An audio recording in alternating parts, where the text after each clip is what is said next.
안녕하세요, 여러분. 반재경입니다. 제가 지금 네 가지 땅의 비유를 설명드리고 있는데요.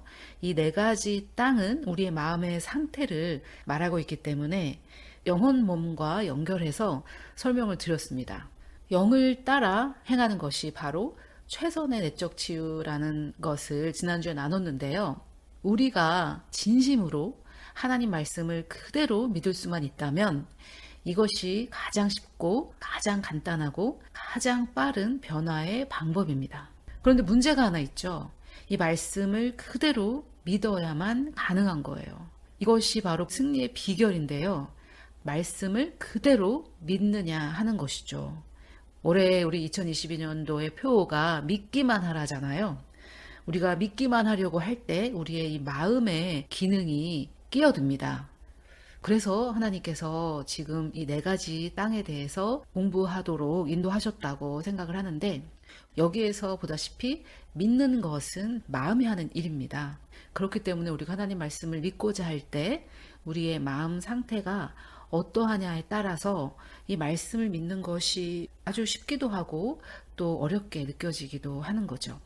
그렇기 때문에 새 마음에 대한 지식이 아주 중요합니다. 왜냐하면 사람에 따라서 마음에 상처가 많을 수도 있고 길가, 돌밭, 가시떨기처럼 여러 가지 해결해야 될 문제들이 많이 있기도 하잖아요. 또 길가에서 우리가 봤듯이 원수 마귀가 막 들락날락 이렇게 하는 악한 영에게 영향을 받는 그런 마음도 있을 수가 있겠고요.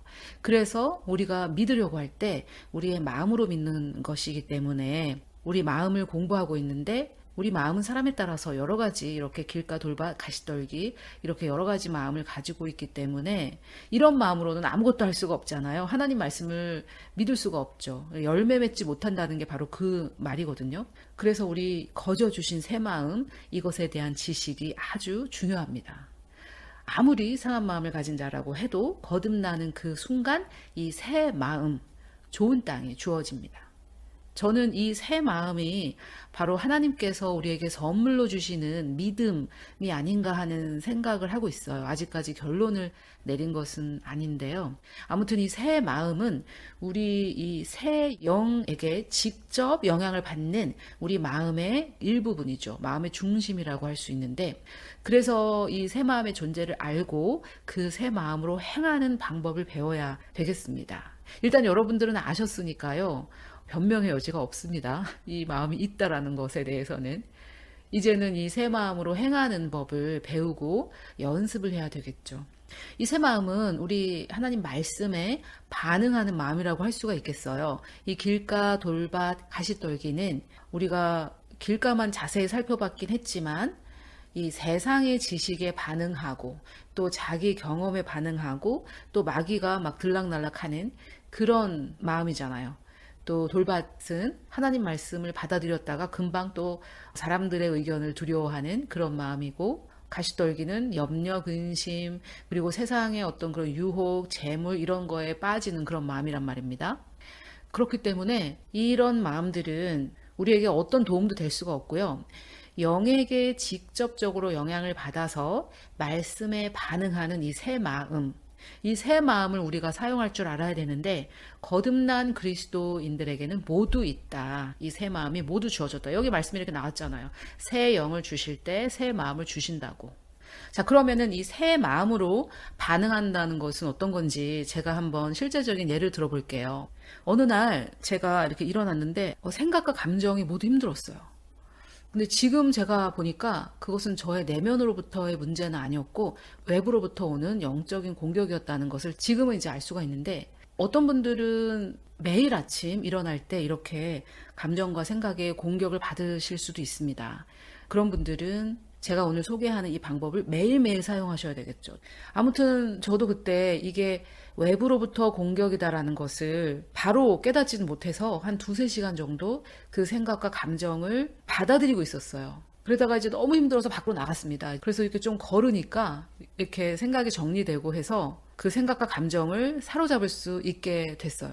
저는 이렇게 걸을 때 굉장히 좀 객관적이 되고 하나님 음성을 잘 듣거든요. 여러분들도 이런 것들이 하나씩 있으실 거예요. 이런 행동을 할 때 나는 하나님의 음성을 더 잘 듣는다. 이런 것들이 하나씩 있으실 거거든요. 그것을 찾아서 자주 실천하시는 것도 좋습니다. 아무튼 그때 제가 이게 생각과 감정을 이렇게 사로잡았는데 그 사로잡는 게 굉장히 중요하죠. 이것에 대해서는 제가 이 영상에서도 나눴기 때문에 참고하시면 좋겠고, 어떻게 하면 이렇게 잘 사로잡을 수 있을까? 제 생각에는 첫째로는 그러한 결단이 있어야 되겠죠. 그런데 이제 두 번째로는 반복적인 훈련을 통해 길러지는 것 같습니다. 한 번에 되는 것 같지는 않고요. 반복되는 훈련이 필요한데 반복적으로 훈련을 한다라는 것이 바로 이미 그렇게 하기로 결단이 되어 있어야 되겠죠. 결단하지 않으면은 실천하는 것은 상당히 어렵습니다. 아무튼 제가 그때 이 생각을 사로잡아서 이렇게 선포했어요. 이 생각, 이 감정은 내가 원하는 게 아니야. 나는 이 생각과 감정을 거절한다. 제가 뭘 한 걸까요? 마음으로 믿고 입으로 시인했죠. 근데 그랬더니 정말 거짓말처럼 사라졌습니다. 아, 그때 왜 좀 빨리 안 했을까? 일어나자마자 했으면 좋았을 텐데. 그런 생각이 들었어요. 그때는 바로는 몰랐지만 지금 생각해보면 그 생각과 감정은 저의 내면으로부터 올라오는 문제는 아니었어요. 외부로부터 온 영적인 공격이었습니다. 왜냐하면 여러분, 사단도 우리 마음에 이렇게 생각을 넣어줄 수가 있어요. 우리의 마음은, 여러분 잘 들어보세요, 영혼 몸 중에 영이 아니에요. 우리의 영은 완전히 하나님께서 인치셔서, 그러니까 이렇게 완전히 보호하셔서 악한 영이 공격할 수 없습니다. 그런데 혼과 몸은 가능해요. 내가 허락하는 만큼, 내가 문을 여는 만큼.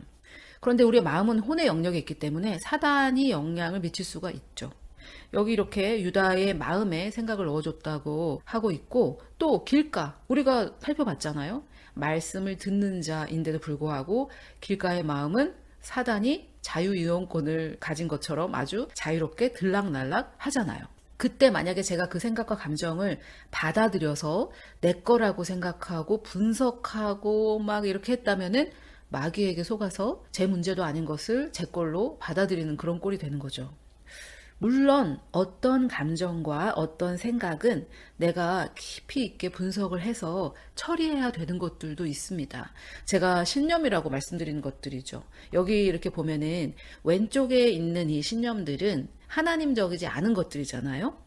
이런 것들이 내 마음에 이렇게 자리 잡고 있는데 내가 아니야, 거절한다, 이렇게 한다고 해서 되는 것은 아니에요. 마음으로 믿고 입으로 시인해야지, 마음으로는 지금 이러한 것들을 믿고 있는데 입으로는 다른 걸 말한다고 해서 되는 것은 아닙니다. 하나님께서 우리에게 약속하신 것은 마음으로 믿는 것을 입으로 시인할 때, 그럴 때 구원을 받는 거죠. 여기서 지금 구원이란 지옥 가지 않는 구원뿐만이 아니라 우리 혼의 성화의 모든 단계를 말하는 것입니다. 이런 것들은 우리가 주님 앞에서 나를 잠잠히 하고 좀 오랜 시간을 성령님의 음성을 들으면서 성령께서 조명해 주실 때 우리가 해결할 수 있는 것들이겠죠. 꼭 오래 걸린다, 그런 말씀은 아니고요. 일반적으로 그렇다는 얘기입니다. 그런데 제가 그날 느꼈던 그 생각과 감정, 지금 제가 말씀드린 거는 그런 것들은 아니었어요. 이거는 이제 본인이 아마 구분을 하실 수가 있을 거예요. 사실 지금은 그때 제가 무슨 생각, 무슨 감정인지 기억도 안 나요, 솔직히. 다만 그때 제가 구분할 수 있었던 것은, 이것은 내가 원치 않는 생각과 감정이고 나는 이렇게 생각하지도 않는 그런 거, 나는 이렇게 믿지도 않고 이렇게 생각하지도 않는데 이렇게 저를 눌렀어요. 압박을 했었습니다. 그래서 그 순간 제가 걸으면서, 그것도 하나의 믿음의 행동이죠. 아, 나는 걸을 때 뭔가 하나님의 도우심을 더 쉽게 받으니까 걸으러 나가자, 이런 것들도 하나의 믿음의 행동이라고 볼 수가 있습니다. 그래서 그때 그 순간 저의 생각과 감정을 사로잡아서 저는 거절했고, 어떻게 거절합니까? 마음으로 믿고 입으로 항상 시인을 하는 겁니다. 기도죠, 기도. 용서하세요. 어떻게 용서합니까? 입으로 먼저 하는 거예요. 마음으로 용서하기를 결단하고 입으로 용서합니다. 감정은 나중에 따라와요. 그래서 마음으로 믿고 입으로 시인하는 이 방법을 항상 사용하시면 좋겠어요. 그런데 이렇게 제가 할 수 있었던 것은 지금 이렇게 돌아보면 제가 저의 새 마음으로 그 상황을 바라봤기 때문이 아닌가, 이런 생각이 듭니다. 여러분, 이것을 전문용어로 객관화라고 하는데요. 메타인지라고도 해요.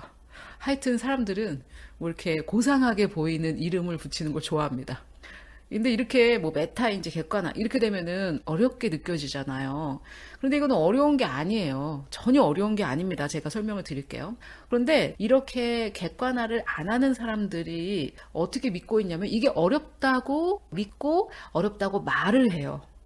여러분 캐치하셨습니까? 어렵다고 믿고 어렵다고 말해요. 마음으로 믿고 입으로 시인하는 거죠. 그런데 이게 어렵다고 믿는 것은 원수에게 속는 겁니다, 여러분. 그리고 이게 어렵다고 말하는 것은 원수 막이랑 동의하는 거예요. 이거 동의하는 게 뭐냐면 우리 성경에서 합심이라고 말하는 거예요. 두 사람이 이 땅에서 합심하여 기도할 때 어떻게 됩니까?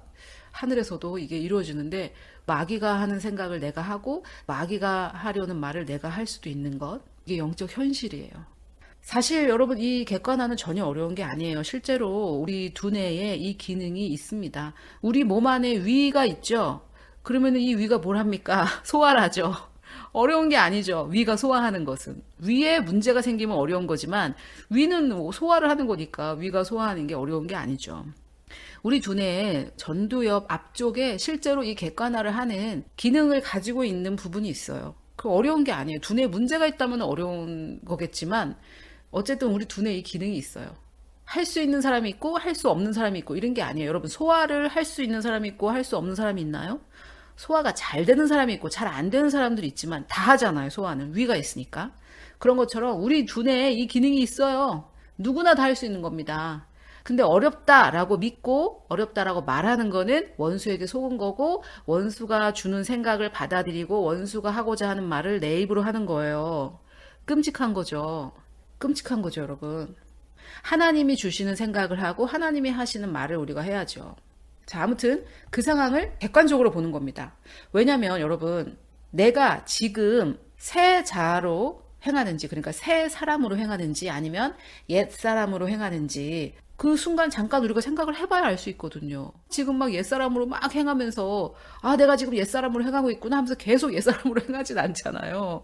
내가 그 순간 잠시 멈춰서 생각을 해봐야 알 수가 있습니다. 여러분, 제가 오늘 나누는 말 중에 제일 중요한 게 이겁니다. 우리가 지, 정, 의의 활동을 할 때, 그러니까 생각을 하고 감정을 느끼고 의지를 사용해서 행동으로 옮길 때, 그러니까 말하고 뭐 이런 거 다 여기에 포함되어 있죠. 내가 지금 새 사람으로 행하는가 아니면 옛 사람으로 행하는가 항상 생각하십시오. 지금 나를 통해 행하고 있는 이것은 새 사람인가 옛 사람인가 객관적으로 보는 거예요. 어디서 보면 좋을까요? 하나님 우편에 앉아 계신 그리스도 안에서 보는 거. 그게 메타인지죠. 뭐가 따로 메타인지가 뭐가 있겠습니까? 최고의 메타인지. 하나님 우편에 앉아 계신 그 그리스도 안에 내가 거기 있잖아요. 거기에서 내가 지금 하고 있는 이 지정의를 거기에서 바라보는 거죠. 와, 엄청난 메타인지죠. 제가 지금 말하면서 저도 알게 됐어요. 엄청 최고의 메타인지. 그거보다 더 최고가 어디 있습니까? 하나님 우편에 앉아 있는데 우리가 더 높이 올라갈 수 있어요? 그거보다 최고는 없습니다. 객관화. 쉽게 말해 그냥 나 자신을 좀 이렇게 떨어져서 제3자의 입장에서 보는 거예요. 저는 사실 그날 감정이 안 좋을 이유도 없었고 생각이 저를 공격할 이유도 없었어요. 그리고 저는 이 생각과 감정에 지배받으면 안 되고 내가 내 생각과 감정을 지배하고 다스려야 된다고 믿는 사람이 아닙니까? 생각과 감정에 지배받아도 된다고 생각하는 사람이 아니잖아요, 저는. 그래서 그런 것들을 그 순간에 종합적으로 생각해 볼 때 그때 제가 느끼는 감정과 생각은 저의 믿음과 신념에 맞지 않았어요. 그래서 이 모든 과정, 제가 설명드린 이 모든 과정이 바로 새 마음으로서 그 상황을 바라보는 거죠. 새 마음으로. 그런데 우리 삶 가운데 정말 이 트라우마를 일으킬 만한 그런 일들을 경험하신 분들이 계세요. 그런 분들은 마음으로 믿는 일이 저보다는 힘드실 수 있어요. 그런데 중요한 것은 거듭난 자라면 누구에게나 이 새 마음이 있다는 거 아닙니까? 이 새 마음으로 믿고 이 새 마음으로 말씀을 받아들이고 할 수가 있어요. 그래서 제가 지금 방금 설명한 이 과정 있죠. 이것은 저보다는 좀 더 힘드실 수 있고 아니면 저보다 더 잘하실 수도 있고 그럼에도 불구하고 거듭난 그리스도인들이라면 새 영을 받은 거듭난 그리스도인들이라면 누구나 할 수 있는 방법입니다. 제가 지난주에 이 영과 혼을 분리하는 방법을 알아야 된다고 이렇게 화면을 보여드렸는데요. 사실 영혼 몸 중에 혼이 항상 나쁜 건 아니에요. 우리는 왠지 영은 굉장히 좋고 혼은 나쁘고 몸은 정말 막 몹쓸 것이고 이런 생각을 하는데 새롭게 된 혼은 나쁘지 않아요. 그것은 새 사람에 속합니다. 그런데 이제 이 말씀은 무슨 뜻이냐면 하나님의 말씀만이 우리의 영과 혼을 분리할 수 있다는 그런 말씀이에요. 감정과 우리의 생각 이런 것들은 안 되고 오직 하나님의 말씀으로만 우리의 영과 혼을 분리할 수 있다. 왜냐면 영은 사실 느껴지지가 않거든요. 일반적인 경우. 그런데 오늘 제가 여러분들께 나누는 거는 옛 사람과 새 사람을 구분하는 방법을 소개해 드렸습니다. 새롭게 된 혼까지 새 사람입니다. 새롭게 된 혼까지 합해서. 그래서 새롭게 된 혼이 많으면 많을수록 새 사람이 더 강해지는 거죠. 자, 그런데 우리가 말씀을 다 몰라도 새 사람은 어떻게 생각하고 느끼고 행동하는지 대충 알아요. 대충 다 압니다. 여러분, 가족이나 지인들에게 한번 물어보세요. 믿는 분들이라면은 이렇게 한번 물어보세요. 지금 당신이 한 그 생각, 그리고 그 말은 혹시 새 사람으로 한 겁니까? 아니면 옛 사람으로 한 겁니까? 이렇게 한번 물어보세요. 그러면은 대부분 그냥 말씀을 몰라도 대부분 다 알아요. 저는 이것은 우리에게 이미 내재된 지식이라고 생각합니다. 물론 이렇게 기분 나쁘게 물어보시면 안 되겠죠. 아니 사실 서로 이렇게 동의하에 우리 이제 서로가 서로를 체크해주자 이렇게 하고 시작하는 게 제일 좋습니다. 주변에 같이 할 사람이 없다. 그러면 뭐 자기 자신에게 물어봐야죠. 지금 이 생각, 이것은 새 자아의 생각인가? 아니면 옛사람의 생각인가? 정말로 내가 말씀을 다 몰라도 이거는 알 수 있습니다. 하나님께서 우리 안에 내재해 주신 지식이에요. 내가 거듭나자마자 새 마음을 갖게 됐듯이 우리 안에 이미 새겨진 이 말씀이 있습니다. 그래서 만약에 결론이 그것은 옛사람이다. 그러면은 그냥 버리세요. 뭘 거기에 집착하십니까? 그 죽은 사람인데. 안 버리고 옛사람으로 계속 행하면은 뭐가 됩니까? 좀비죠. 혹시 좀비가 뭔지 모르시는 분들은 죽었는데 이렇게 돌아다니는 시체를 좀비라고 합니다. 그게 옛사람이에요. 십자가에서 죽었는데 계속 내 삶에서 옛사람으로 행하고 있으면은 내가 사는 게 아니고 좀비로 사는 거예요. 여러분 그러면 안 되죠. 예수님께서 우리에게 이 새 사람을 주시기 위해서 얼마나 값진 대가를 치르셨는데 우리가 계속 좀비로 살아서 되겠습니까? 확 와닿지 않으세요, 여러분? 내가 새 사람으로 행하지 않으면 난 좀비로 살아가는 것이다. 그리스도인이 됐는데 좀비로 살면 정말 자존심 상하는 문제입니다, 이거는. 그래서 오늘은 제가 지난주에 나눈 말씀 중에서 제가 미처 설명을 드리지 못한 것을 자세하게 설명을 드렸습니다. 영을 따라 행한다는 거는 좀 더 쉬운 접근 방법으로는 새 사람으로 행하는 건데 새 사람으로 행한다는 것은 어떤 것인가? 그 순간 잠시 멈춰서 나에게 자문해 보면 우리 안에 내재되어 있는 이 지식, 하나님께서 우리 마음에 새겨주신 이 하나님의 법이 있기 때문에 말씀을 잘 몰라도 대략적으로 100%는 모르겠죠. 그렇지만 대략 내가 지금 새 사람으로 행했는지 옛 사람으로 행했는지 거저주신 이 지식, 이것으로 충분히 알 수 있다. 그래서 여기 이 신약에도 이런 말씀이 있고 구약에도 이런 말씀의 약속이 있기 때문에 우리는 변명할 수 없어요. 그래서 우리에게 이미 이렇게 내재되어 있는 지식이 있기 때문에 우리는 새 사람으로 행하는 것을 쉽게 할 수 있다. 그리고 마음으로 믿는 건데 내 마음이 지금 너무 상하고 나는 지금 내적 치유가 필요하고 그렇다 할지라도 거듭난 사람들이라면 새 영을 주실 때 새 마음을 주셨다는 것, 그리고 나는 이 새 마음으로 믿어야 뭐라도 믿을 수 있고 이 새 마음의 말씀을 심어야 이 말씀은 열매 맺을 수 있다. 나머지 이 마음들은요, 여러분, 없애야 하는 대상이지 붙잡아야 하는 대상이 아닙니다. 그거 가지고 하는 것이 다 좀비예요. 없애야 될 대상. 쓰레기예요. 배설물이고 지금 나를 죽이는 것들입니다. 그것을 붙잡고 있지 마세요. 본인만 괴로움 뿐만 아니라 주변도 괴롭히는 거예요. 주변도 괴롭혀요. 쓴뿌리가 나서 주변도 괴롭힙니다. 그래서 오늘은 새 사람과 옛 사람을 어떻게 구분하고 어떻게 새 사람으로 행할 수 있는지를 여러분들께 실예를 가지고 설명을 드렸습니다.